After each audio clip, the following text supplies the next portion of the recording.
Hello. Good morning, everyone. Hope everyone's well. Got a little bit of the croaky throat this morning. People jumping on. Good morning, James and Jay. Christina and Russell, Manu, Helena, Ashley, Hardik, how are you, mate? Yasmin. Great to have everyone on this morning. Fantastic to have the regulars back. Quick intros for those who don't know me. Jason Whitten's my name.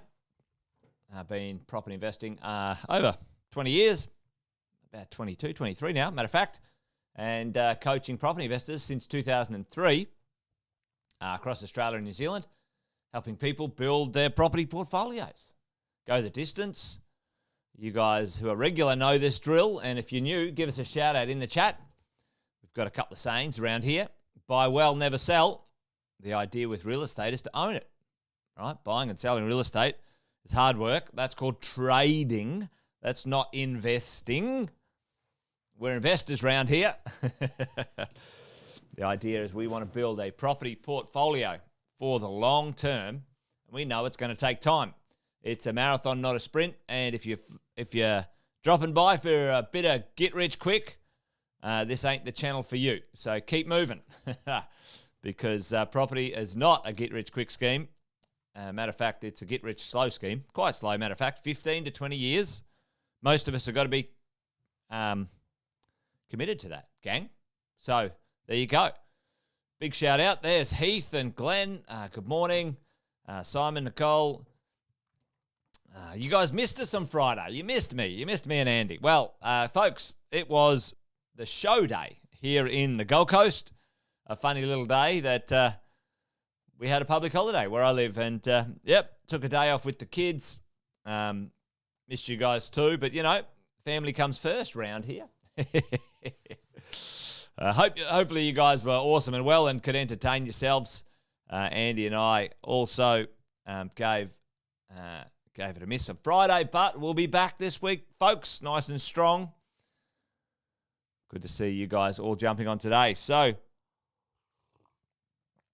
thought I'd quickly chat about structures. Now, one structure to rule them all, one ring to rule them all, one structure to bind them all. I get this question often about, how should I buy these properties? What should I do? What's the most effective way to own real estate, the best for ownership? A number of things. We want some asset protection. Now, asset protection is an interesting one. It can be used very wisely. And asset protection does not have to always have structures in place. And you and I, if you've been around long enough listening to me, we've talked about the simple asset protection structures. I'll mention that a little bit later. You want some flexibility, and flexibility for ownership. Can you own it together? Like, there's all sorts of questions around the flexibility. You want it to be tax effective. Can it help you in your world? Because, folks, it's about how much you keep, not about how much you make. And the number one inefficiency, the money that drains out of your world will be taxes, okay? And we can manage and minimize those legally. Tonight at Mentoring Team, gang, I'm going to be spending a full hour on this stuff in the mentoring and coaching night tonight. So make sure you join me tonight. Sam's going to be there as well. And we're going to have an amazing success story, how one of the investors now has 8 properties and is set up for their retirement. Retirement's a terrible word, I reckon, personally. I think retirement's a bit boring. Set up for freedom. And they're pretty happy about it. So we're going to go through that tonight. But today, I thought I'd give us a little tidbit, a bit of an insight into this stuff. Negative gearing. You hear a bunch of rubbish about negative gearing's bad. No, it's not. It's perfectly fine. There's nothing wrong with it. A negative cash flow property is not a great idea for you as an investor because it takes money out of your pocket. The process of negative gearing is offsetting a loss from an asset against your personal income. That's what negative gearing is. Team, gang, seriously.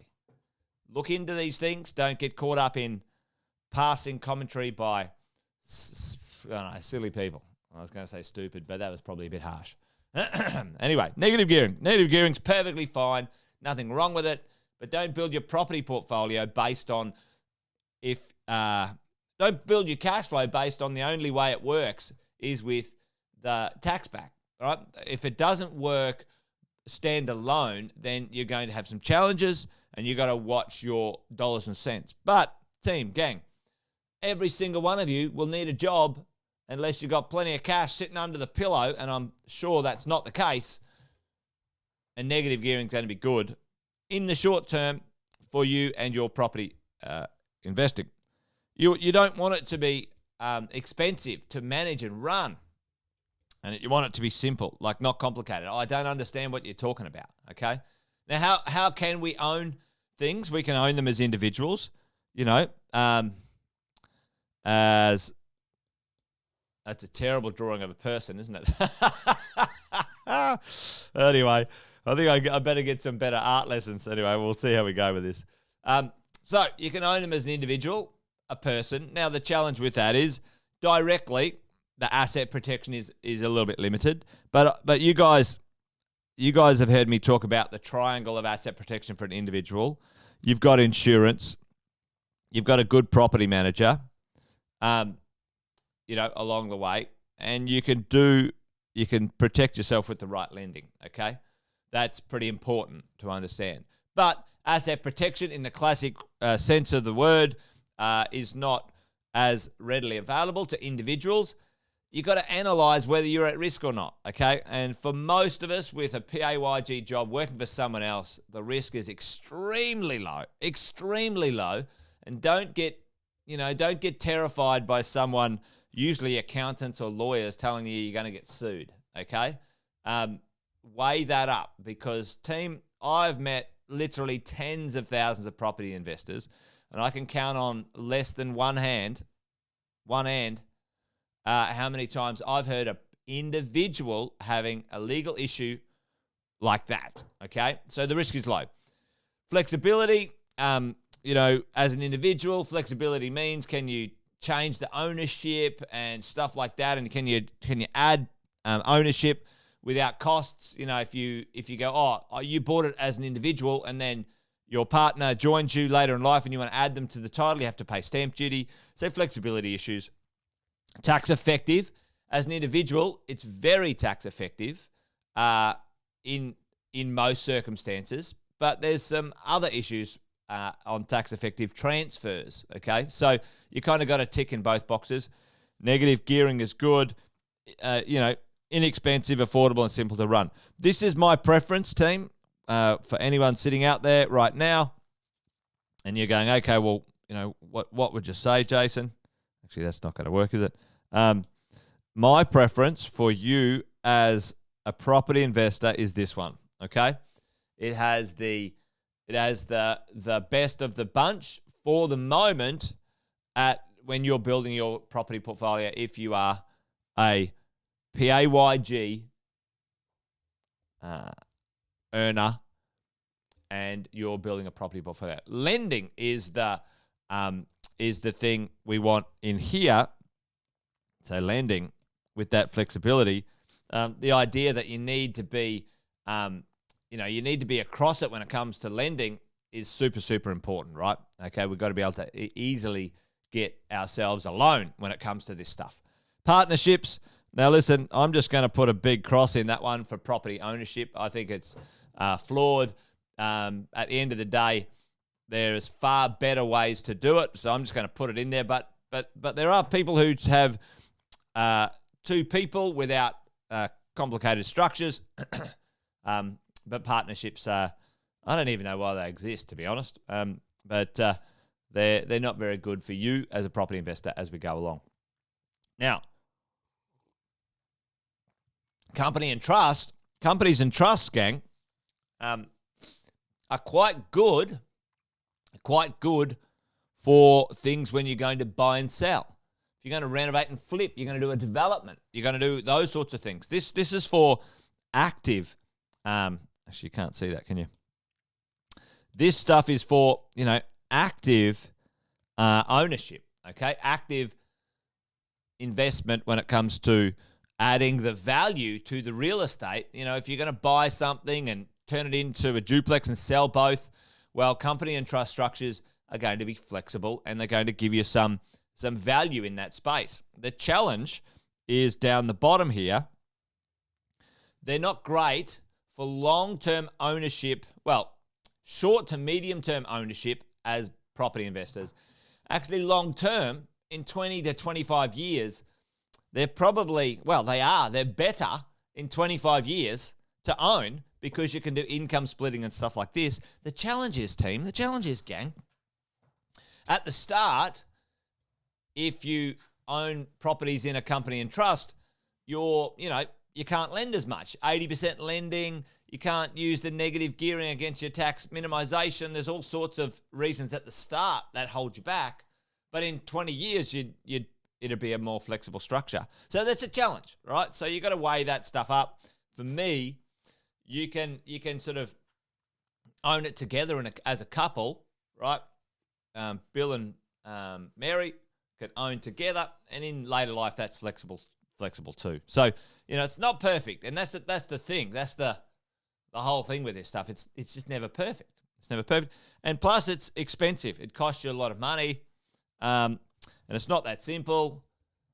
There's some compliance and stuff like that you've got to handle as you go along. So just understand that sort of stuff. And the self-managed super, it is a structure. It's actually a fancy flash company trust structure. It's just got some other rules it can abide by. But I quite like that structure. You guys know it's very effective. We'll talk about that tonight. The tax effectiveness of these structures. Now, when we're looking at structures, what are we trying to achieve?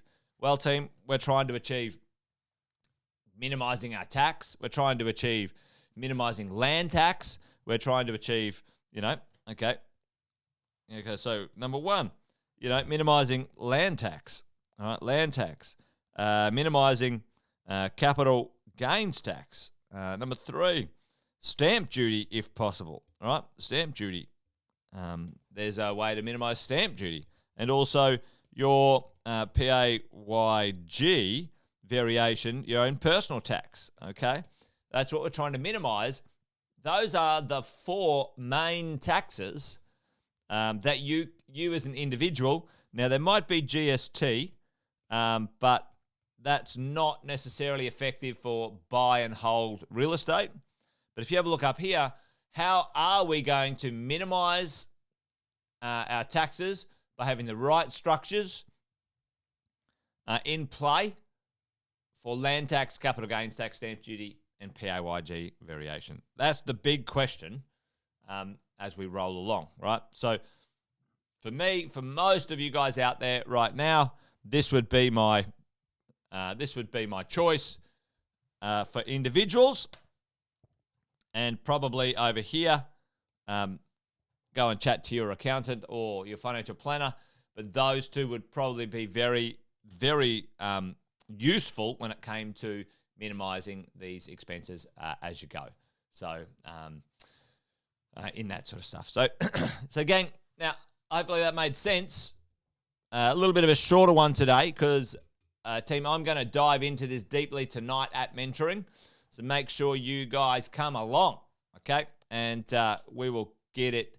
We'll get into it this evening at about 7 o'clock. I'm pretty sure. I can't even remember what time we start. But yeah, I think it's 7 p.m. Team, you guys know the link. You've received the email. It's in the Facebook group, and we're gonna make that happen this evening. So there you go. It's not as straightforward as you would hope. There are ways to manage some of the weaknesses in each of the situations. But again, you need to be connecting with your coach and your 6-star team to make sure you get this right for your personal circumstance. Someone might be a business owner. You might be a business owner right there now. There might be some risks and also might be some advantages of owning in company and trust structures if you're a business owner. But, you've got a job. You work for whoever. And, you've got a PAYG, and your income comes in fortnightly, it's very consistent. For you, the main thing is to be able to minimize that tax. Okay, that's the main thing. So, how do we do that? So, all right, gang, that's it. Wealth Coffee Chat done for today, Monday. Back at it. Had a little break on Friday, as you guys know. So, but listen, see you guys tonight, and we'll dive deep into it. We've got me, full hour on tax and structures. We've got Sam on the Forex growth strategy and property.